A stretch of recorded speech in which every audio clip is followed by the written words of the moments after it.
Radhe Radhe friends, आप सभी कैसे हैं। आई होप आप सभी अच्छे होंगे। तो फ्रेंड्स, आज हम आप लोगों के साथ डिस्कस करने वाले हैं संधि को।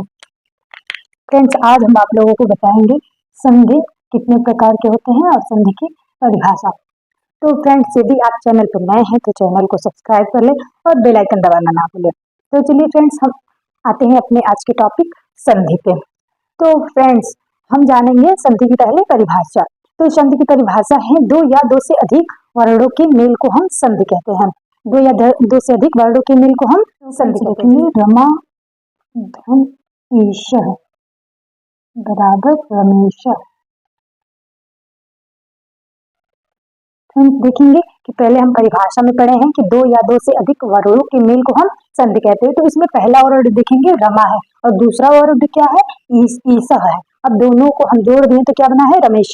तो इसी से आप आसानी से परिभाषा निकाल सकते हैं कि दो या दो से अधिक वर्णों के मेल को हम संधि कहते हैं। तो ये नाम हमारा क्या है, संधि है, और इसको विच्छेद किया गया है, इसको हम कहेंगे संधि विच्छेद।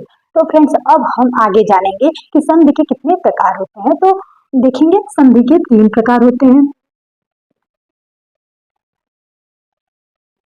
पहला होता है स्वर संधि, दूसरा होता है व्यंजन संधि,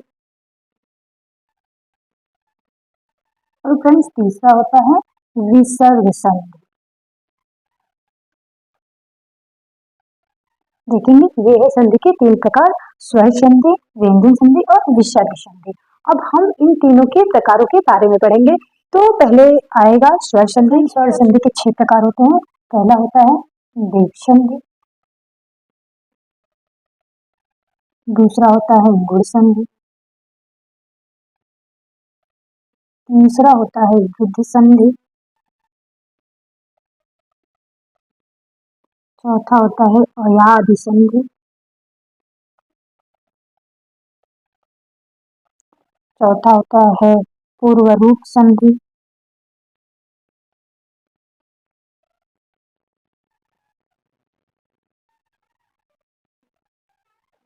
और छठा होता है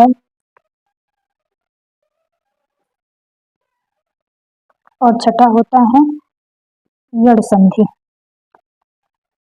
तो फ्रेंड्स, अब हम देखेंगे कि ये रहे स्वर संधि के 6 प्रकार। अब इसमें सबसे ज्यादा एग्जाम में क्या पूछा जाता है वो चीजें हम आपको बता रहे हैं कि इसमें सबसे ज्यादा सूत्र पूछे जाते हैं कि इन 6 का एक अलग सूत्र है।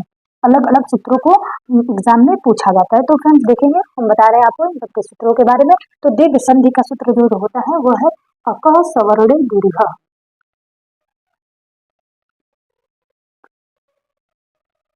अकः सवर्ण दीर्घ। अब गुण संधि का होता है आदि गुण। वृद्धि संधि का होता है वृद्धि रेच।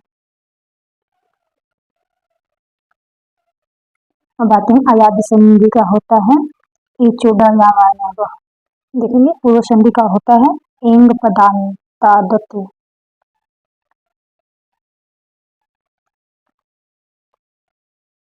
यड़ संधि का होता है इको यड़ची।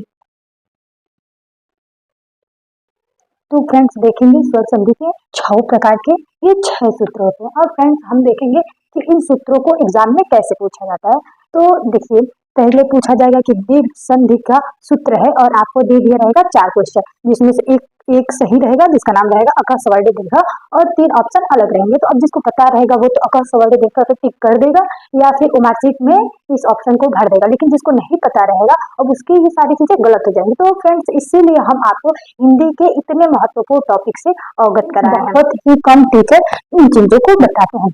तो फ्रेंड्स, हम देखेंगे कि हमने आपको ये सारी चीजें बता दी हैं, और आप भी इन चीजों को जल्दी से कहीं नोट कर लीजिए, क्योंकि इस बार यूपीपी के एग्जाम में ये सारी चीजें हिंदी की बहुत ही अच्छी तरीके से पूछेगी। जिन लोगों का हिंदी में अच्छी पकड़ होती है वो अक्सर कोई भी कंपटीशन एग्जाम फाइनल करके ही आते हैं। तो फ्रेंड्स, यदि आपको ये चीजें पसंद आई है तो इन चीजों को आगे शेयर करें।